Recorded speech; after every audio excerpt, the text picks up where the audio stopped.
SBTV.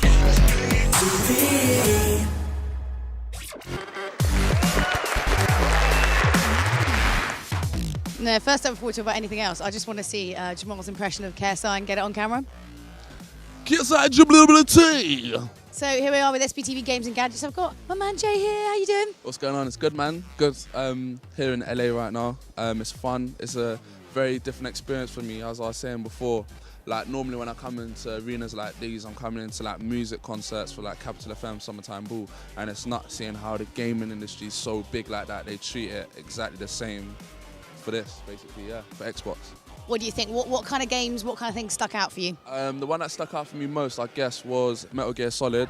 I've been playing Metal Gear Solid since I was on PS2 with Snake. I always liked that Splinter Cell, Final Fantasy, the kind of good graphics and kind of stealth. And that was one that stood out for me the most. When I was watching it in the beginning, I was thinking, what is, am I watching something? I don't know what I was watching. It might have been Prince of Persia or Assassin's Creed, but in the end it made sense, and it was good. What about you?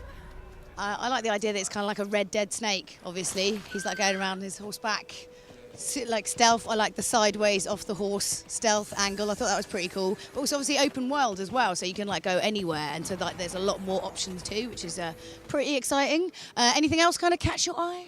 I think it was Roman where he stabs him in his neck, then slices off his leg, then turns around and says fire, and then all of them come running through. That one was pretty mad. Yeah, that was like Ryse, Son of Rome, so it's kind of like you're getting to basically command an entire sort of platoon, or I don't know whether it's right to use the term platoon when it's like a Roman army. Legion is the word I'm looking for. Legion into battle. It's really intense because you've got to imagine, like, if you're actually going in, it's going to be that kind of crazy thing, like stuff is falling down, everyone's like legs like destroyed and they're crying, and that it's kind of a bit scary. Do you think you'd cope well in a war situation?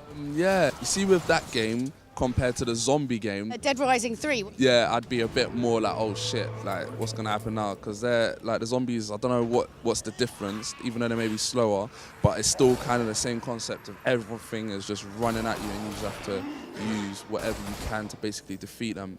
But I think, yeah, it's quite a mad game. I just like the fact that you can pick up anything. If I'm walking through, you can pick up a chair, you can pick up a saw, you can take a sledgehammer and change it into a saw sledge. Like, That was amazing, and then he like threw it at the zombie, and then the zombie went in half. That was pretty cool. that is all crazy. I love the fact that you can do that in games now, but I just don't like zombies. I just have something with zombies. See, when I'm actually playing a game, I probably get into it and I start sweating, heart starts beating, I start shouting, like especially with zombie games. Like I wouldn't shout with the Rome game or like Assassin's Creed or whatever, because it's like normal people. But when you've got it into your head that it's a zombie, it's on a whole next level. So yeah, what was your favourite game? I have to say, I am a big fan of the Witcher series, which was the kind of guy with like the scar. Just bare sex, bare tits and everything, bare titties. Yeah. That's pretty much, yeah. I mean, there's some kind of RPG fantasy elements in there as well as boobs. I would just like to get that across. It's not like Game of Thrones where you basically just see nipples for about 45 minutes. I don't know, it probably do quite well. A lot of games do have sex in them. I think people are quite surprised to find out how many games have sex in them. So like in Mass Effect series, obviously you can like court your fellow, you know, kind of star team, and then it gets a bit weird because it gets a bit needy. Do you think there would be any other like some sex games where you can actually have sex, like and press buttons to make you move or whatever? So in Heavy Rain, there was a bit where you had to like move the controller to like.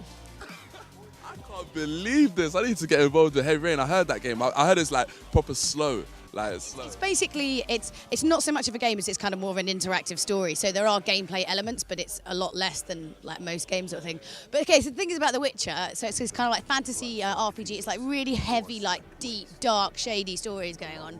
And like in 2, basically you've got to try and like rescue your girlfriend, except like along the way you just kind of go off and like have some sex with some other people, you know, because it's quite a long adventure, you know. Yeah, but so hopefully in The Witcher 3 they'll keep some of those elements. What I was most excited was Jamal, who's like the main guy, the guy with like the dude with like the scar on his face. He now seems to be wearing like a kind of like chainmail onesie, which was a little bit tight around the crotch area. I did notice that. Did you notice that? I didn't notice that. Who would notice that in a game? Oh my god. Me, I would. Oh wow. Actually, at the end, I have to say, when the last kind of thing where they're talking about Titanfall, I think my initial first reaction was a bit like, meh. And then the more the kind of like the mech started coming in and the whole kind of full-on multiplayer and like some of the extra stuff you could do, like little features within that, like pulling the guy out the giant mech and then stomping on a dude. I like that. I like a bit of mech. They wanted to start this off big, so they used Metal Gear Solid, but I would have used Metal Gear Solid at the end, because that would have been something like, wow, like, shit, man. That shit was deep. I didn't really get that from the robot game. I like the kind of, I thought it was Transformers at first, but I did like the fact of like the shoot 'em ups, and you're able to like, the thing which I did like actually is when he jumped on the other guy, on the robot guy, opened it up and started shooting and everything. That was pretty sick. But I'm always gonna compare stuff to Metal Gear Solid because I'm just a MGS diehard fan. Big up Snake, Solid Snake. You don't know, fam.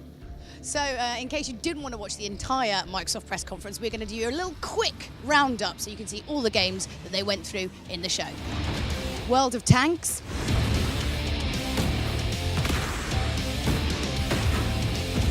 Dark Souls 2.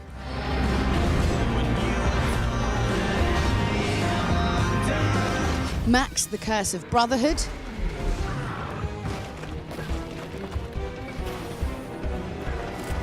Killer Instinct.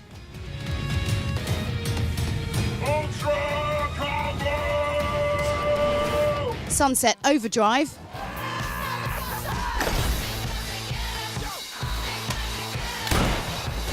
Forza 5.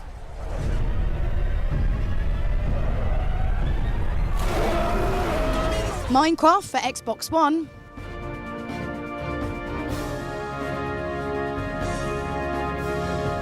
Build your very own games in Project Spark. And then with the touch of a button, Claude is jumping into our world. Play an episodic murder mystery in D4. Blur the lines of TV and gaming with Quantum Break. I'm not gonna hurt you, but I can't let you go! Crimson Dragon.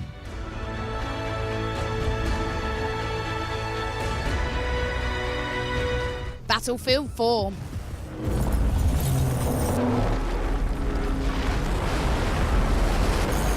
A new Halo coming in 2014.